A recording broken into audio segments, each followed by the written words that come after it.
Good morning, ladies and gentlemen. Welcome back to the Dean Callan Show, to episode 78 of Cabin Fever. Today, I am going to attempt, it looks like I think I might fill up quite a bit of time doing this. We're going to attempt to make 3 different Floradoras or 4 different Floradoras. I'm going to keep making Floradoras.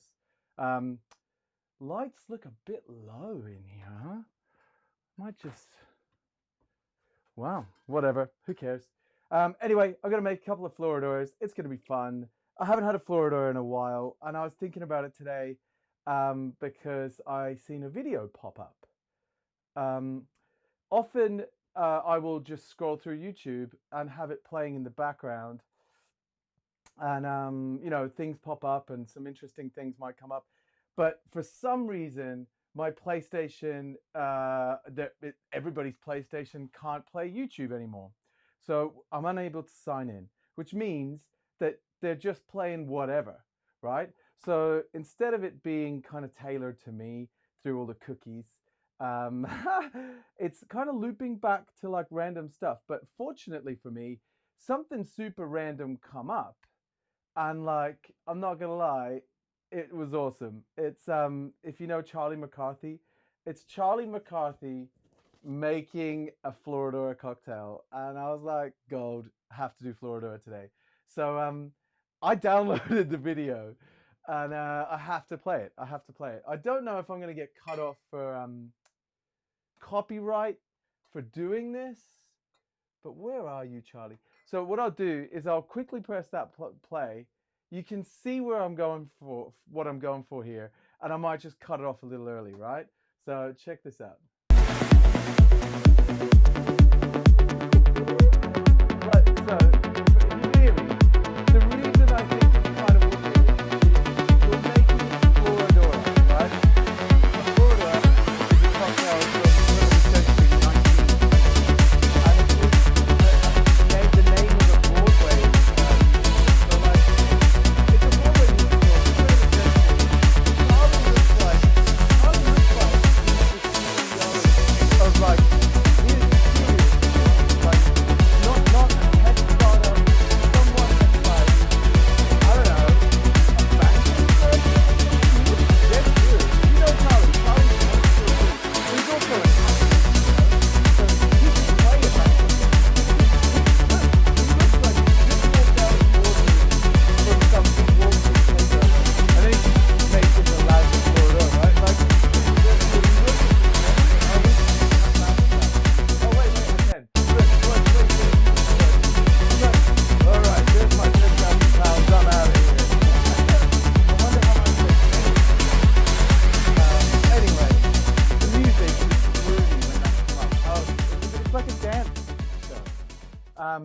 oh, we can't hear you, Dean. The sound of the video cuts here.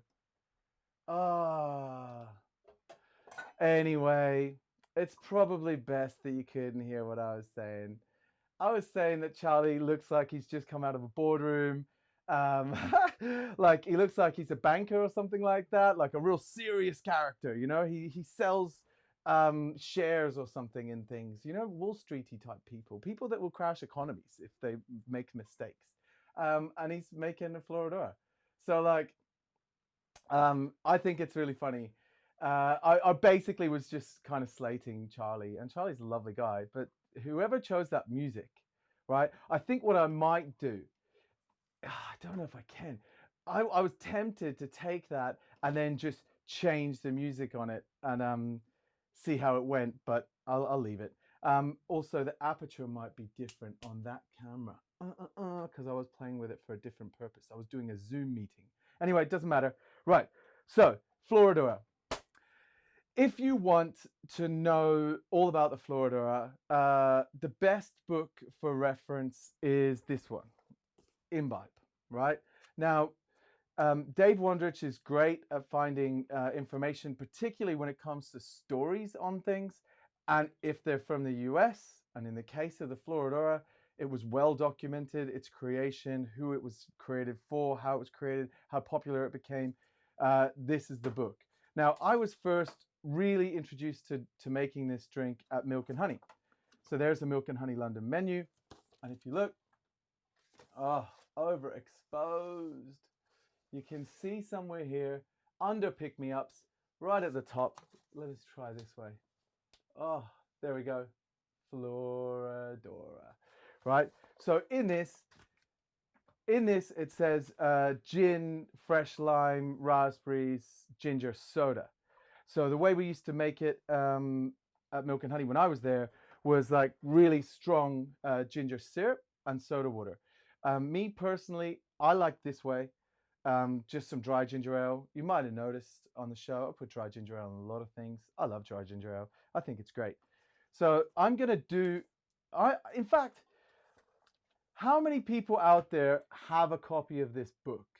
One of the guys, I'm not gonna call him out in case everyone just starts sending him messages. That's on here all the time. He was interested in doing a book club. I don't know how it would work, but because I've never been part of a book club, I didn't have any buddies that studied. I never had a study buddy. I'm hoping that Andrea Montague will study over the weekend for WSET 3. I'm not sure how much trouble I'm in, but I'm supposed to start WSET 3 on Monday. I haven't started studying. I could be in a lot of trouble. I might fail miserably this course, but I mean, that would only be a motivator for me to get really deep back into my reading. So it can't be bad.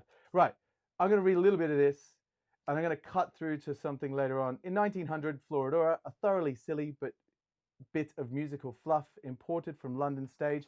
So it come from London, went to Broadway, opened at New York's Casino Theatre. It was a monster hit. It wasn't the plot, which involved perfume manufacture, a bunch of words I don't understand, phrenology and skein of tangled attractions set half of the fictitious Philippine island of Floradora and half in Wales. It wasn't Leslie Stewart's music, although that was popular enough to make him rich. He blew it all in the approved manner on champagne horses and chorus girls. It wasn't the leads, the dancing, the scenery, not the fixed scenery anyway. You see, Cypress W. Gilfane, I don't know how to pronounce his name, who owns the island of Florida, has a daughter, Angela, and Angela has 6 friends who go everywhere together. Basically, long story short, 6 smoking hot women were in this play. Had, I think, as if I remember correctly, because I actually didn't look at this. If I remember correctly, they come across from London. They hung out in New York. Loads of people at the time. This is 1900, 1901. Were like becoming millionaires, you know, equivalent of the billionaires of today. Right, so if you need a hand, bro, Joe, I'd love to have you in here, man. Whenever you're ready, when we're allowed, come in here and hang out. I'll make you drinks. Anyway, the girls come over. They were smoking hot. They had sass. They had British accents. And from what I remember, I will double check on this. Get this book. We'll do a book club. We can like pick our favorite recipes from it and share it on the show. From what I remember, the girls all got picked up by very wealthy men, right? And the last one to be picked up was in a bar somewhere. And, you know, as the Mamie Taylor story goes, someone wanted to buy her a drink. She wanted something original. But if I can find it, and I thought I was just going to go straight to it.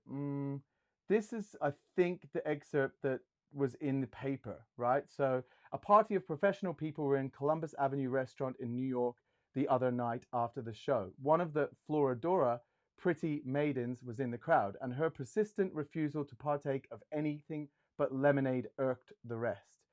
If you'll get me something brand new, she said, which is the same story as Mamie Taylor, which was like, what, 1 or 2 years before, I'll drink it. Jimmy O'Brien, the head inventor of drinks, was called. He thought until the noise of his thinking drowned the whir of the electric fans. Then he turned out this drink. That was in 1901, as reported by the New York Evening World. Anyway, basically like a gin buck or highball, whichever way you'd like to call it, with a bit of raspberry. And because we've got fresh raspberries, I figured I would make one. And like, I knew I had fresh raspberries inside. I seen that video and I thought, bam, let's do it. So oh God, here I go again. In his recipe, right, and I'll read it to you. I don't need to read it to you.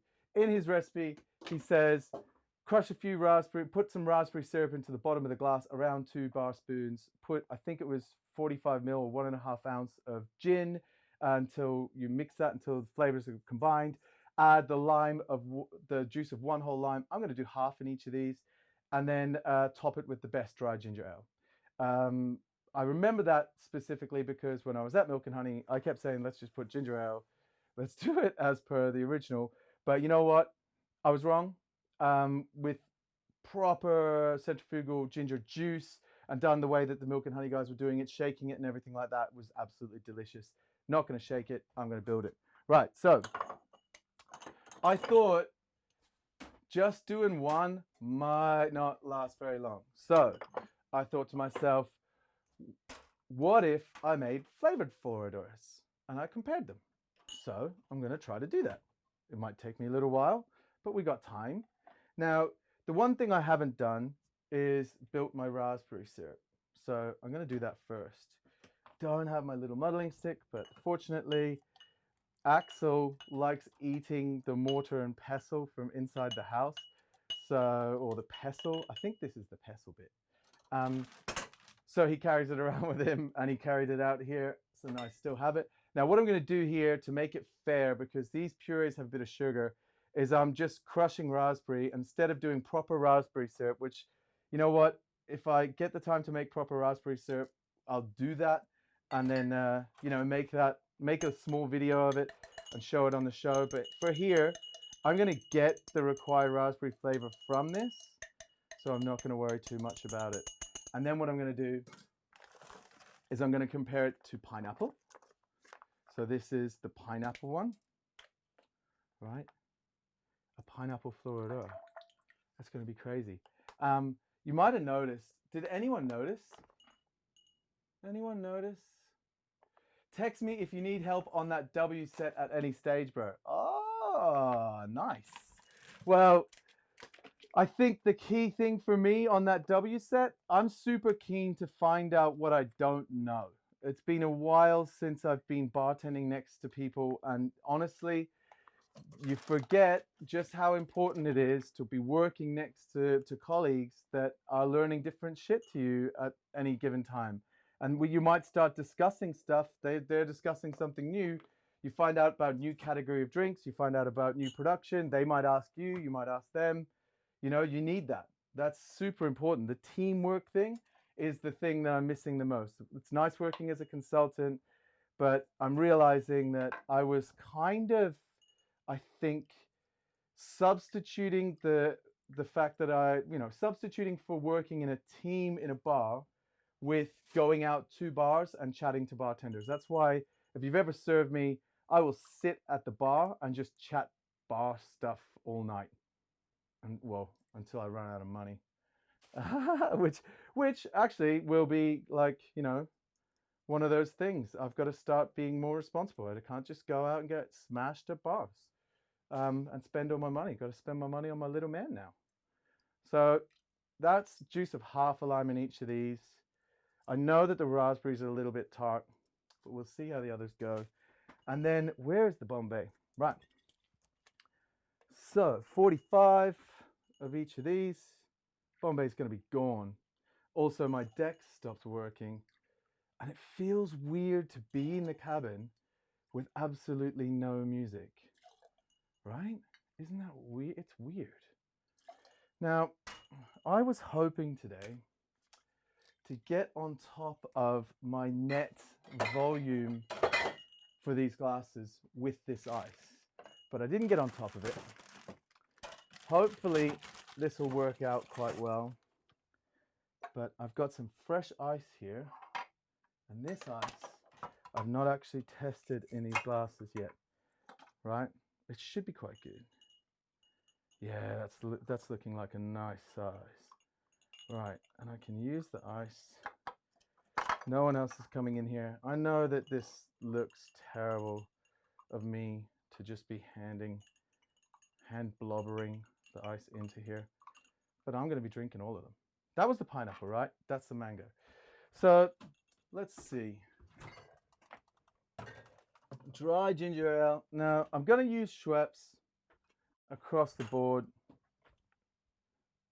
or I might actually, I need to use up this, right?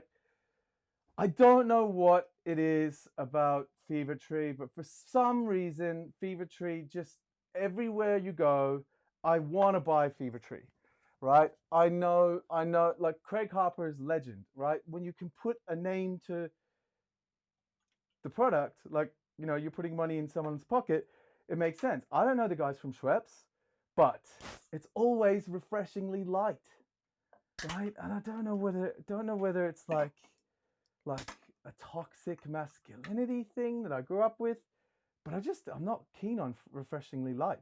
They never seem to have the like heavy stuff, the full sugar. I haven't even done a comparison of the two. If I compared them and they were like identical in flavor, then I'd be cool with it. But for now, I'm just going to assume I'm going to like the full sugar one. I need a bit of sugar. Right. Or do I need a bit of sugar? That's the real question. Maybe I don't need sugar. I'm getting nervous.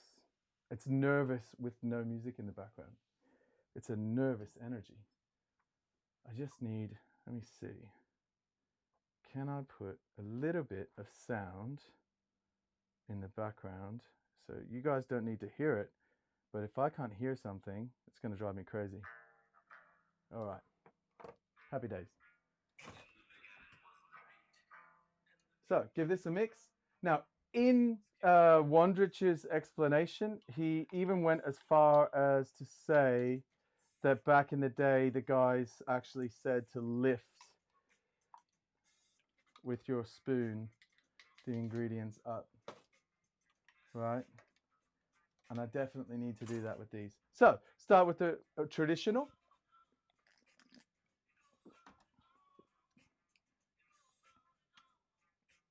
It's nice. I think I could have used a tiny bit more gin. Actually, you know what? That's good. That's a good balance.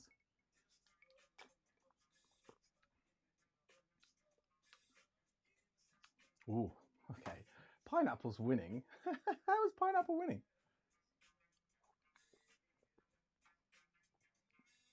Too much strawberry in the strawberry. Oh, it's just all strawberry.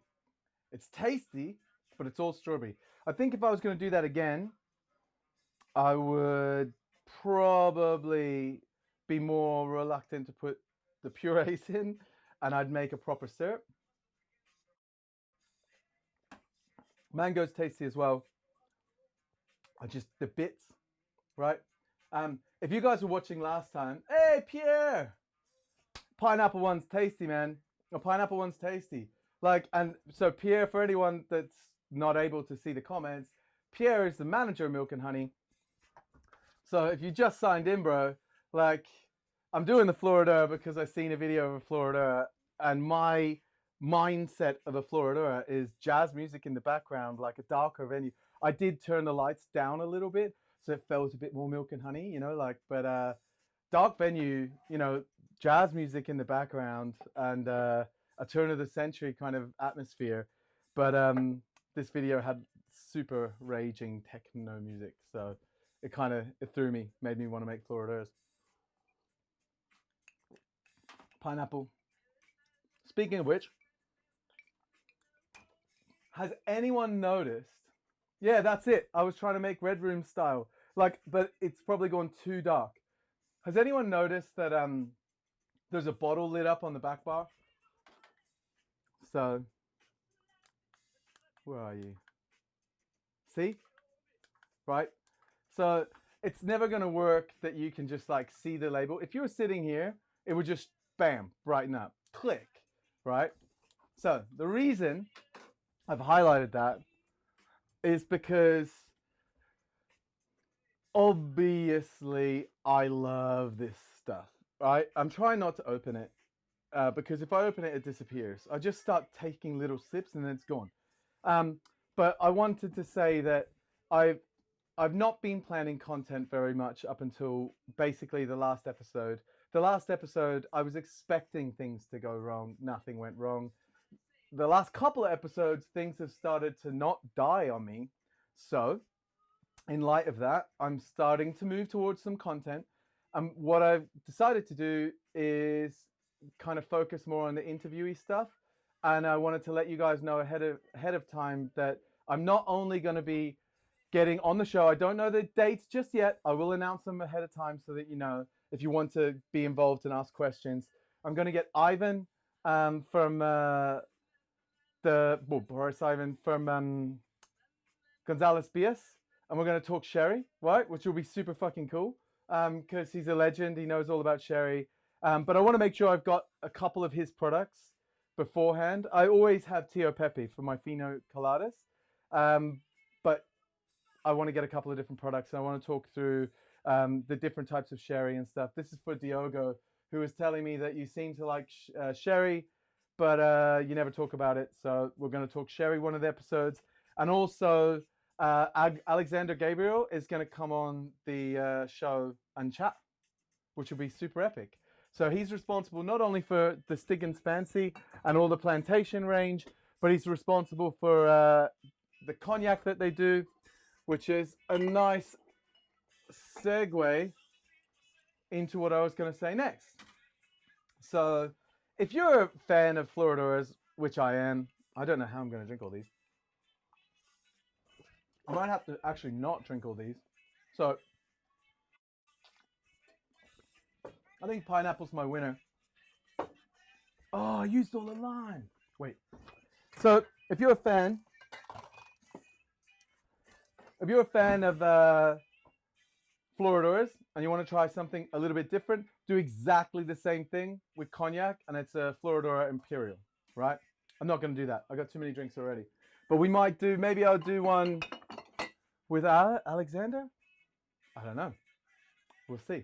Right, so, yeah, gonna talk sherry, dude. I'm totally gonna talk sherry. But I wanted to get a professional who literally lives sherry and get him on board, and we'll chat about sherry properly so that we can answer people's questions.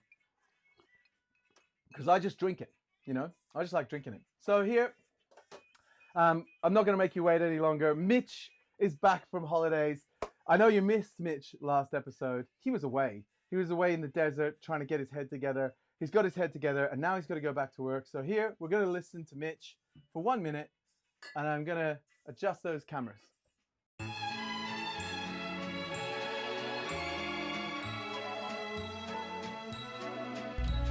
do I feel about it? Well, it's not my favorite thing.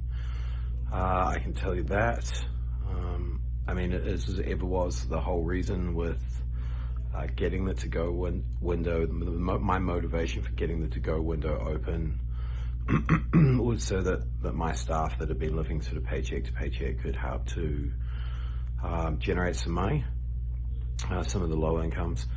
But in regards to, I don't think we're out of the woods with COVID yet. I think people in Venice have been incredibly responsible about how they behave about it. Yeah, we'll be closing the to-go window at the same time that the citywide curfew drops. So I do think it's irresponsible by my overlords to have put us back to work today. With that being said, I'll be really interested to see how it goes. So yeah, not great is how I feel about going back to work.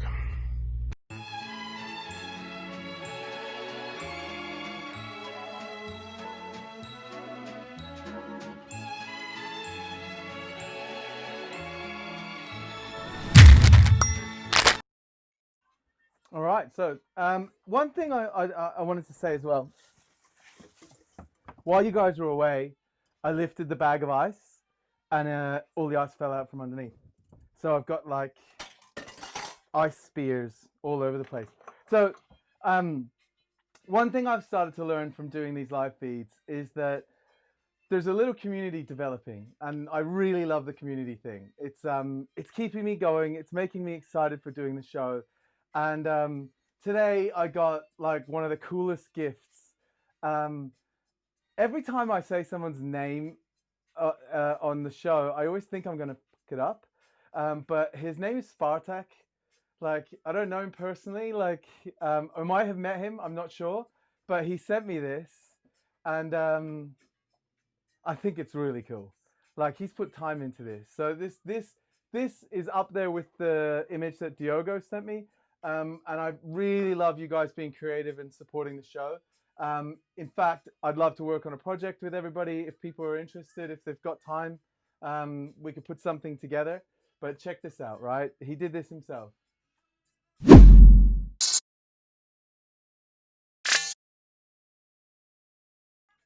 How cool is that? So like between, like I could go from, I've got it programmed in on my little macro, so I could go from this angle to that.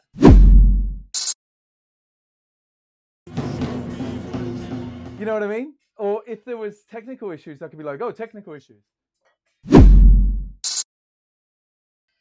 I think it's really cool. Anyway, I think he's done a great job there. Cool. So in other news, Daniel Kaizen, what have I done? Daniel Kaizen came here and bought a bike from me, right? Social distancing, all that sort of stuff. I had too many bikes. I had 6 bikes at one point. No, 7 bikes at one point. I kept getting excited about bikes and buying bikes. So like the whole N+1 thing. But now I'm at a stage where I like only want completely jet black bikes or matte black bikes. I don't want any other colors. I just want it to be stealth. So team stealth. You might have noticed I like black stuff with some white. Black's my favorite color. And then like gray and then kind of black and white as a combination, then orange. I'm not sure about other colors, but black is definitely my favorite. Right, so he come round, got a bike, bought a bike from me, and he dropped this off, right? And I haven't tasted it yet. So like the days of old, I'm going to go ahead and taste it for the first time, which will be super awesome. I'm going to get some water in. So it's not just sugary pineapple-iness. And then I'm going to have a little taste. Right. This is super cool. I'm feeling good about. Oh yeah, did you also notice that at the beginning there was an image? I learned how to put a still image onto the screen, which was actually my downfall. I couldn't get it off the screen when I programmed it all in there, but I couldn't get it off. I forgot how to get it off. So I couldn't start the show because it was just going to be that image until I figured out how to fix it, which is pretty funny. I think it's funny. Right.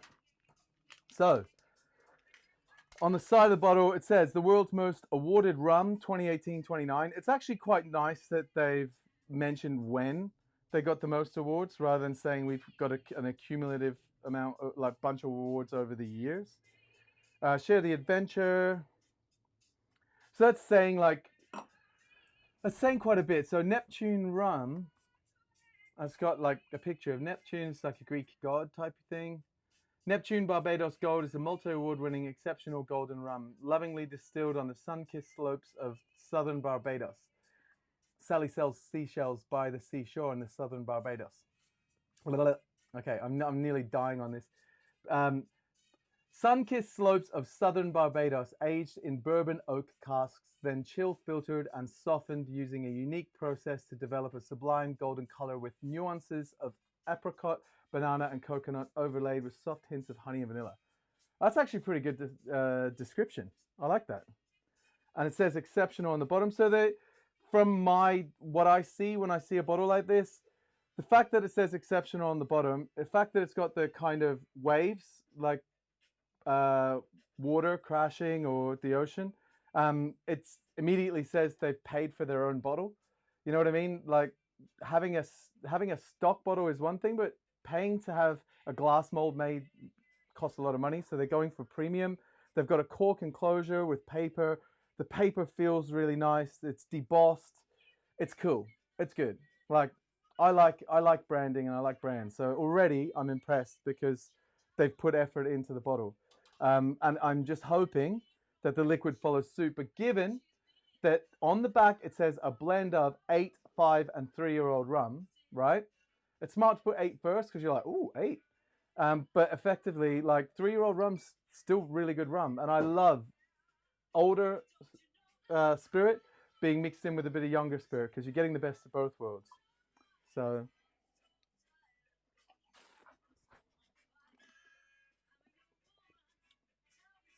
yeah, tasty. Super tasty. It's like, you can see straight away there's no sugar added to it. It's not sweet. It's very dry. It's got don't want to say like it's it's got a what's the name for it? Molassesy kind of bittery backbone to it with vanilla sweetness, I think. So I think it would.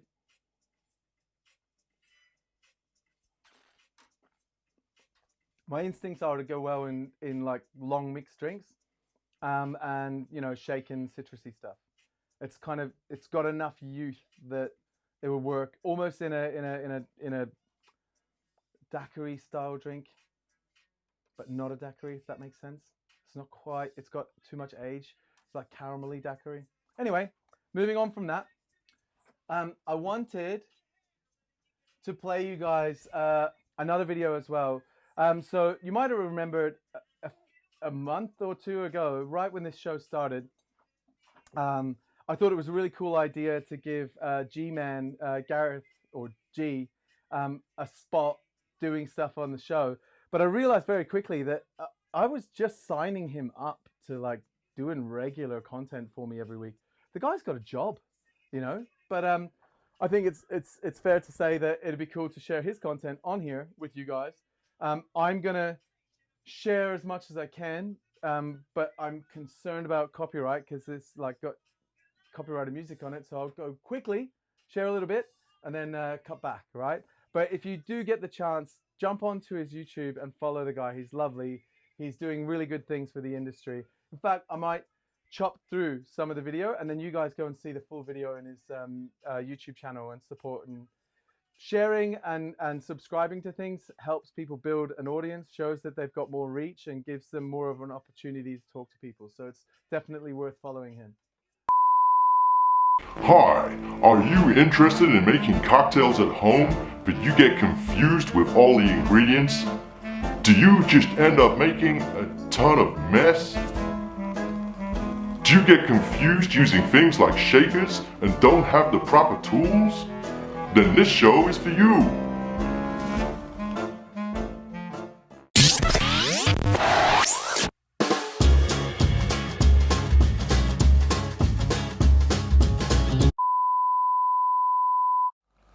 What's up people, my name is G, Global Brand Ambassador for Luxardo, and this is Home Bar Hacks. In this series we're going to teach you how to make some amazing cocktails at home very, very easily, and we're going to give you some useful hints and tips on how to do that. So in this video today we've got the Home Bar Hack, and basically you only need 3 things for this. Those things are some ice, a glass, and your phone. So, step 1,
right, so G-Man goes on to say, support the bars in your area, order some drinks from people. I thought that I started playing it, and originally I was just going to play like 30 seconds or something, and I thought I'm not introducing a video and then like cutting it off. It's kind of rude.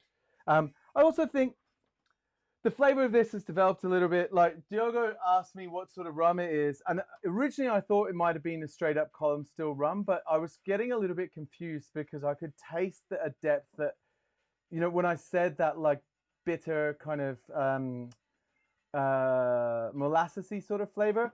What I was trying to get at, it says smooth pot and column distilled, right? So it looks like it's either a combination of different distillation styles, or what would make more sense to me is they've taken some pot still rum and some column still rum and brought them together. So I'll find out more about this. In fact, I'll try to get. It's really funny because like Daniel watches every show usually, but he's not there. So I'll try to get someone to come on and talk about this. We'll do an actual like chat about it and deep dive because it's quite tasty. In fact, I'm going to see how well it holds up in one of Mitch's Rum Torontos, because I kind of feel like, as much as I love the Floradoras, I can't help but be drawn straight back to these stiff, bitter drinks. Right,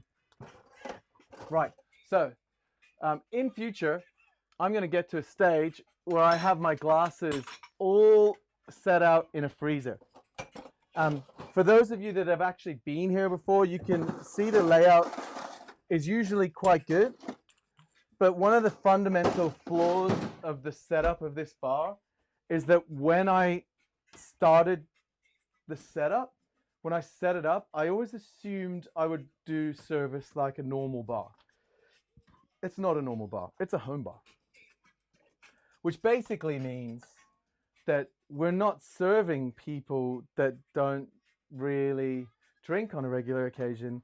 We're serving me and my friends, and well, more so, my wife's friends. Like I say, my wife's friends, they're my friends as well.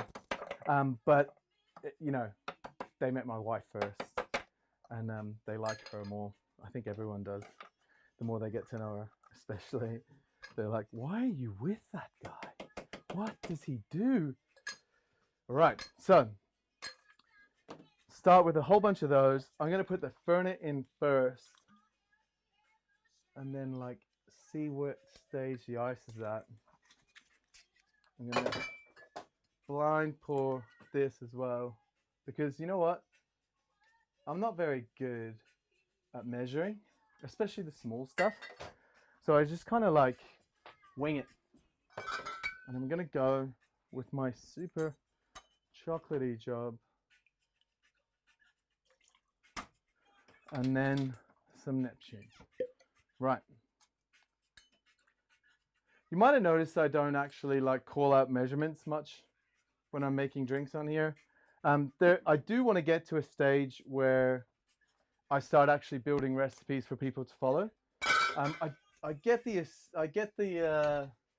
feeling that I get the feeling that people that are watching this already know how to make drinks better than I do.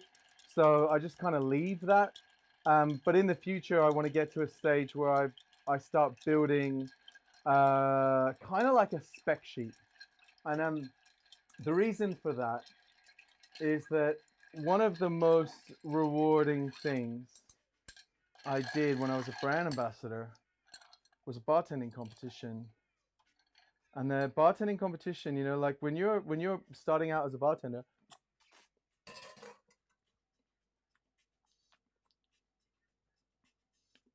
oh, that's tasty. I'm gonna dry it out a little bit. I think I put just a tiny bit too much sugar in it. When you're starting out as a bartender, and you want to meet other bartenders that are at your level, that are you know, above your level. That are, when I say level, I mean of skill, and you want to learn as much about making cocktails as you can, but also about yourself. Like, are you doing it right?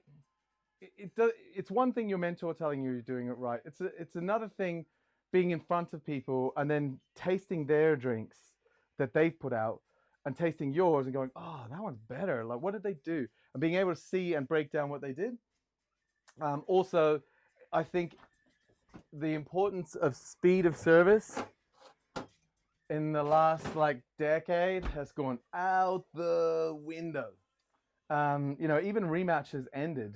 A rematch was all about speed, not necessarily style, charisma, class, or you know, cleanliness.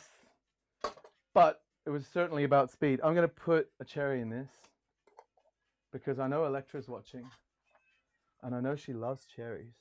So for me, I kind of like, I want when I get there to start putting recipes together where there's a specific recipe.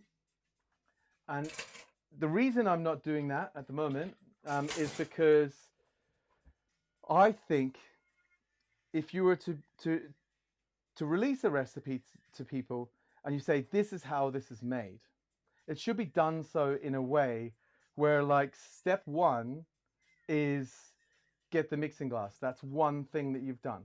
Step two is, you know, pick up in your, if it's free pouring, in your left hand this one, in your right hand that one, right? So that's two steps so far. Step three is pour those. That's one step in two, but like basically step one, mixing glass goes up. Step two, these two, that one cuts before that cuts, and start building out not only a spec sheet, but a point system of it might take 10 things that you have to do to make this drink and have it in front of the customer, right? In front of the guest. So if it's 10 things that you have to do, what are those 10 things? How do I cut down on time? How do I use two hands effectively? When do I do this? Because when I first started bartending, people didn't tell me that. They said, look up, use two hands, watch the guests, you know, move faster. But they didn't say, you're doing this with your left and you're doing that with your right at the same time. You're doing this and doing that at the same time, because then I'd be able to practice it. That's delicious, by the way. This is really nice. I'd be able to practice it. So for this competition, if I come up with a recipe, I want to come up with these. Boom, boom, bam, bam, bam, boom. And then the cleaning process. At what point do you clean? And if we can figure out the most efficient way to make one of those in a bar where you can reach everything. Let's assume you can reach everything without moving, right? What is the most efficient way to make one of those perfectly and get it out to a guest? It has to be also moved to there. How many times do you have to touch something? How many moves do you have to make? Once we've got that recipe of all the moves, all the bits, where, you know, how to put it together, if someone challenges that recipe and says, actually, you can cut out a step here, or this is actually, it's a false economy. It looks like it's faster, but actually you're much faster to just do this. It's like Sasha Petrovsky used to say, you know, these aren't speed pourers, they're slow pourers, because he felt that he was faster pouring out of a straight bottle, right? Makes sense. But it depends on your style and how you're doing it. Now, if you had a competition, it was like a sport, and one person is dug in on their set way of doing something, and another person has a different flow, and the person with the different flow keeps winning. If you want to win that competition and you're set in your little trench of like, this is the way I was shown to do it, well, you're just going to have to adjust, aren't you? And at the moment, no one's really comparing styles and seeing what works better. And when I say works better, I mean like I want to see people doing this, still talking to guests, chatting, still engaging, but being able to do all this. So I don't know how to do that yet, but like that Rubik's Cube thing, my brain's ticking, it's thinking, and I want to figure out how to do this. And if you want to join me on that ride, figure out how to do this and like create a system as a community, that'd be great. If not, I'm going to keep ticking away at it and watch the show and see if it grows. Hopefully it will. And then one day, you know, we'll get our competition off the ground. Anyway, happy Friday. Hope this has been a nice distraction. I'm going to have a lovely weekend. We're having a barbecue and everything. It's going to be epic.